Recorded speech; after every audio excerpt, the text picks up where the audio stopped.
Hello everyone. So today we are talking with Tao of the Sun, a interesting and very nice fellow who has been making impressive technology in VR chat. So he has been manufacturing some of the stuff for like VR chat. How about we start off, how did you get into the fandom? So I was a furry before it was called furry. I'm a bit of an older gent. I am 57. I would say that I've followed a form of a dream, a resonance to being, since I was about 10 years old, which was the winged horned lion. Mind you, when it first started, it was very tawny and very, the standard lion colours. The horns never, glowed like this. The wings had more of a hawk marking. But this, over 47 years, is the evolution to, I guess you could say, is pretty much a final form here in VR chat. So, so I was there for, the entire history of it, and how it's changed so many lives for so many, including, that I met my wife on Second Life, and my lovely Tygon, wonderful dream of a woman, and everything that has been extremely positive and good in my life has had furry connected to it in some way. That's beautiful. And for what you do, it's pretty impressive. You make a bunch of stuff, and if anyone has watched some of the Ferality streams, he's the one who made a whole bunch of trackers for someone for the charity auction. And some of the technology you make is really interesting. Do go on about this. So what's really interesting is the fact that processing power is so cheap. I mean, good God. I mean, I think about the things I could have made, 3 or 4 decades ago, had I been in one of those situations. I had been born in this age. But so what's happened as of recent is that virtual reality and the open source community have come together, and there is a lot of really neat things that are happening. Obviously, one of the most notable is the Slime Trackers, which is an open source system using the Slime software, and it allows for people like myself to independently make trackers for people, or or hardware for that, sort of take it to next level, and to start, mucking about with it yourself. There you go. This thing could be improved. This thing could be a bit better. This could serve a different situation. In my case, the trackers that I make are a bit different from the standard ones that Slime makes. That might have the quarter 20 nut embedded in the housing, so that we can spin on to the original track straps, so you get the most comfortable track straps. And I was kind of surprised when I was the first one doing that, because it was like, all these very comfortable track straps versus the rubber bands, the elastic bands. Some people generally get those from me because I turn them around on 30 days. But there's also the other technology that is presently open source. That is, I'll say about end of July, we're expecting a beta software from a independent group. Again, I deal a lot with hardware that will have, and many others, of course, not just myself, many others, of course, will have a wireless facial tracking system. Your mouth, your eyes, all of that will be, and there'll be multiple versions of it for all the different platforms, from Quest 2 to Pico to Index to everything else in between, so you can actually have that system in a headset you already have. That is awesome. Having to buy a brand new one, right now I think the Quest Pro is the most common one people are buying for facial tracking. Well, now you'll be able to get it into your various Vives and such. And that's very exciting, because what's happened now is that we have open source software that is fiercely competitive with the professional high-end equipment. Right now, most slime tracking systems right now are going for about $65-70 a tracker versus That's impressive. like the latest one from HTC is like $299 Wow. per track. And it's Wow. It's like, don't get me wrong. Yeah. It's plan processing and has IMU and an optical, thing so it can calibrate itself, and it does a beautiful thing, but it's completely outside the price range for 90% of the public. Yeah. And that sort of, kind of dooms it unless, I don't know how some of these other companies are going to be able to keep up with the fact that the open source technology is making leaps and bounds. Now, I have a history of building things. I was on the TV show BattleBots at one time back in Wow. the late 90s, early 2000s. I've built fighting robots. I've built mechatronics and animatronics for a bunch of movies and made props and things for the same. I've always been a builder of things, and my own personal projects for myself, especially what concerns my wings and such, is the utilization of BCI, which is Brain Control Interface. Now, Charles has done an amazing job with the initial one that caught everybody's eye, saying using the Muse 2 system, which I'm going to have to do something because I think I'd be trying to do line building, but it happens, when you're dealing on sort of this cutting edge. To explain a little bit further, so Charles, if you haven't seen, he created a system that allowed him to move his ear with his mouth. He just thought about it and they would fall back and they would do various things. I'm working on a different system along the same lines. I'm using the Muse 2, but my goals are a little bit different in so much as making it something that can truly be experienced and to train the brain to do things. It's a little bit to explain. Yeah. Without getting too technical, what I'm working on is use my brain waves to control my wings to allow me to fly.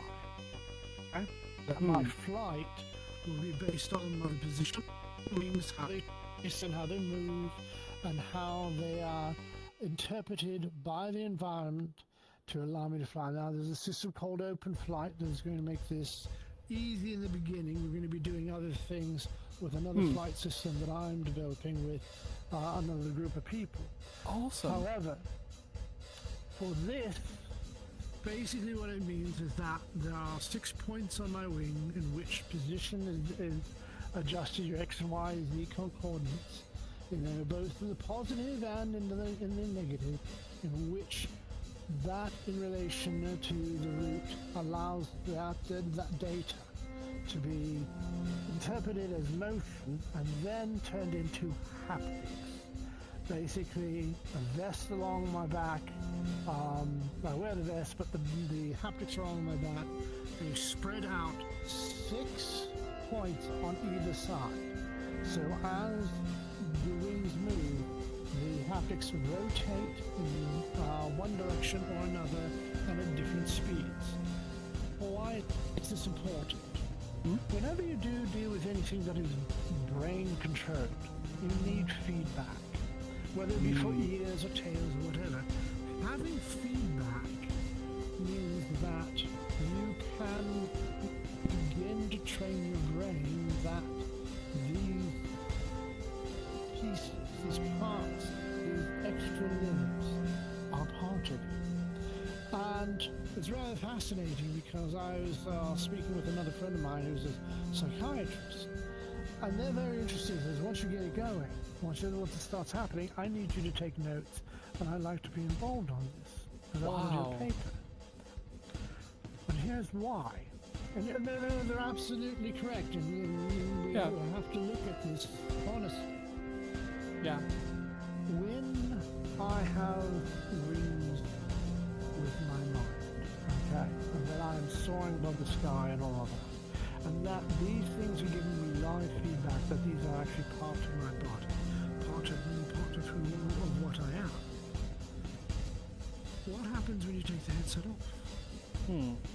Good question. This sort of thing, yeah, the question now is that, would it be like cutting your legs off? You have legs and then suddenly you don't have legs. Is there any way for some sort of depression to occur? Will I continue to feel it like ghost limbs that people lose an arm or a leg or whatever, they still feel that they still have? Will that suddenly become part of my daily life, that as soon as I leave, yet I still feel my rib, yet I still feel my tail or my ears? Being able to put them in any position that my brain recognizes that this wing is higher, this wing is lower, or whatever, that is an active feedback in real time from the brain control interface. Thus, it is possible. The same thing goes with things like phantom touch and phantom sense. That people over a period of time can begin to accept that this is a piece of me, and when people touch it. I highly recommend that those people who are watching, that they go onto YouTube and look at the rubber hand experiment. This shows the neuroplasticity of being able to take things that are not part of us, yet we begin to accept them as such under the proper conditions. This is one of those things that I've been teaching people how to do, in VR, with the assistance of a couple of friends, you can absolutely begin to go down the road of feeling what you're feeling when people touch you, and to learn how to use something called alpha touch. You might say, well, what the hell is that? Alpha touch is building up a memory of sensations. Like, if you were to touch my mane or whatever, you were to pet my mane, while at the same time you're doing that, you had like some big, fluffy, soft, fake fur thing you were petting at the same time, you would begin to build a library of senses that when you touched me in VR, you would feel it regardless of whether or not you're touching that pet pillow anymore. The same with the pebbled skin of a dragon, the old scale, or any other sort of thing you sort of build up. It's like, people sometimes take feathers and they would touch my wing at the same time touching the feathers, and then in the future when they touched my wing, they'd feel that underneath their fingers. And sometimes smells can be attributed, like the smell of feathers at the same time. But, each one of these things in the technological side of it is to bring us closer to, let's be honest, this is the true me. This expression of self is the thing I wish to be. As strange as it may seem for some people to try and understand, this is, the wholeness of self, the universal will to become, for instance. And that goal to be able to finally feel that I have wings in some way. As it is through Phantom Sense and a few other little training exercises, I get the sense of the weight of them and all of that, and I've played with the haptic controller a little bit to try and see how I feel when I move the controller and when this wing is in a position and this one's in another, the difference between the two, and that my brain can start making that neural map of my wings. So I'm literally training myself to have extra limbs. Nice. That is amazing. I'm definitely interested in seeing more with this sort of stuff.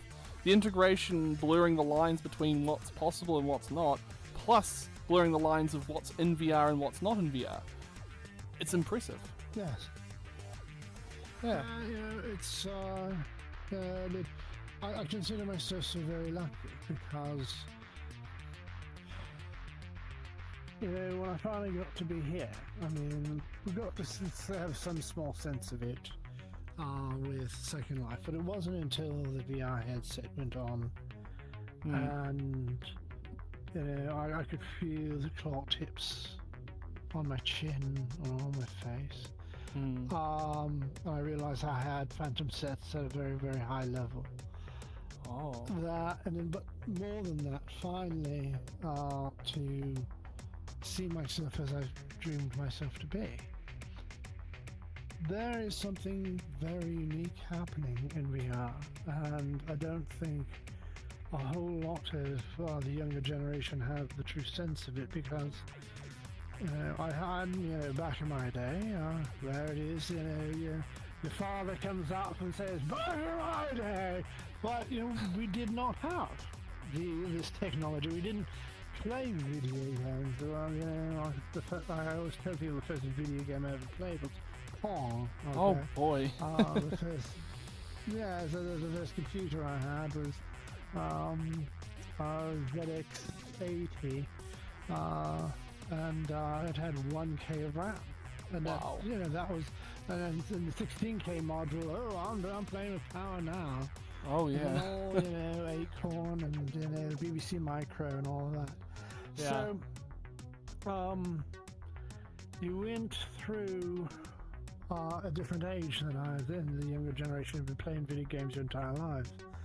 But for somebody like myself, the expression of self has never been to where it is now. This changes humanity. Now, I am waxing poetic here, but I'm not. I don't want to try and think that I'm overselling it. I'm not. Because in the very real sense of it, when people create an avatar that represents self to some yearning, to some call, to some resonance, to being, that you share that, you can now share that with others. And when you walk into a room, there is a silent communication. It is, I see you, and I know some story about you. I know something visceral about the being that you are, and the same with me. We get to have a communication that humans have never had before. This is new for us. This is surprising. And every day,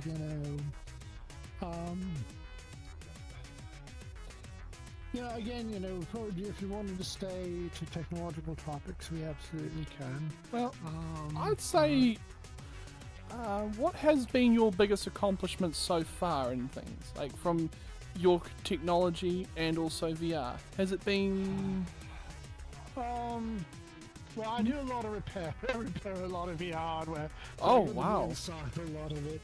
I'm an electrical engineer, so I've gotten to look at the white paper. I've looked at the technical specifications for how much of this does work, and some of it is just so brilliant.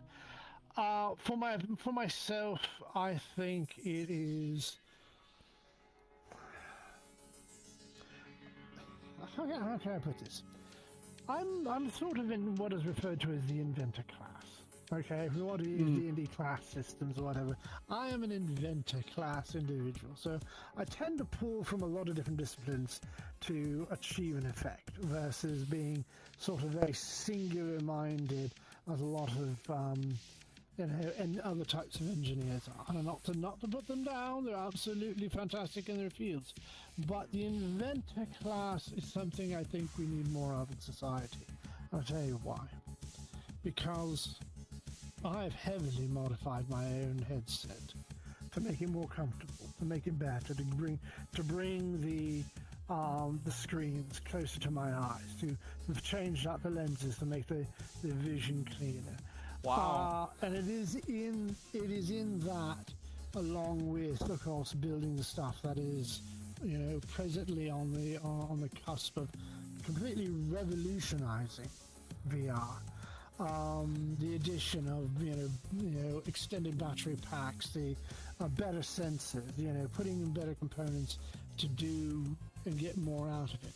The entire thing with the BCI is very, very complicated with some very brilliant people working on the software. Sadly, I am not... I can write things for PIC and I can do atmail things and all that. Yeah. But where it concerns, C++ and boy. Python, I can do a little, but the point here is that there's an entire generation of technology. If I had more time and more money, I would definitely invest in. The big one in VR is for people with disabilities. That's a very interesting field. We have a capacity to bring people here to have vast and wonderful experiences that they've never had in their lives. I want to do that. I want to do that on the regular. I want to build specialized things, especially around BCI. Especially put the headset on their head. And next knowing thing they know, they're free as a bird. Yeah, they're flying or running. And having immense experiences. I know that, these big companies care little for that because that's not where their money is. But there are people out there that are working towards that, especially utilizing things like the eye tracking. The eye tracking system is much like what's been used before for people who are locked in and are unable to move at all. That all they have is the ability to look about, to be able to communicate and things like that. What happens when we can integrate that into an avatar and then go and communicate with people easily? That you're going to be able to utilize the virtual keyboard in space and in these virtual worlds be able to have relationships. I'm fucking rich. I've got the hardware for it, but it's just the way life is. But I have hope now because I've seen what this offers, and this could absolutely set people free. Yeah. So I definitely would love to see what's capable of BCI, especially for people who might not be able to use their hands. I've already seen what people are capable of doing with certain things. I've seen people who have gotten a prosthetic. They used I don't believe it was a brainwave scanner, but it used neurological connections just underneath the skin without any implant to allow them to be able to move a robotic limb. Now imagine that with something that VR is connected to. That is real interesting. Yeah, I mean, we could look at age. Especially now with the interpretation that if you had a layer of AI or synthetic intelligence, or what we have with LLM, but in control communications, being able to interpret and to get that extra meter out of it. And what that means is that it will be able to determine intent with movement. That, along with VR, until the medical technology gets to the point to where we can repair all these things, and we're working on, close to... I don't think we need to get to the molecular scale to do a lot of what we need to do to help people who have various, especially people with diseases that are neurological in design, that rob them of their freedom, but they could find a new freedom here. Especially, these worlds are so amazing. They keep getting better. But so... I would like to close out with one final thing. And that is, it's been quite an interesting ride so far. I've started around 2020 when I started doing VR, and it's definitely improved a lot. Both the technology, the hardware, thanks to people like you and various corporations that do a bit of work, but it seems like the largest amount of the legwork is being done by people like you who are pushing the boundaries. I know people like Sodalo who have been pushing the boundaries of technology for VR chat when it comes to worlds. And then I've known people like a few other avatar creators who just push the boundaries of things like this. It's insane. Wow. Now, what would be your closing statement for everyone?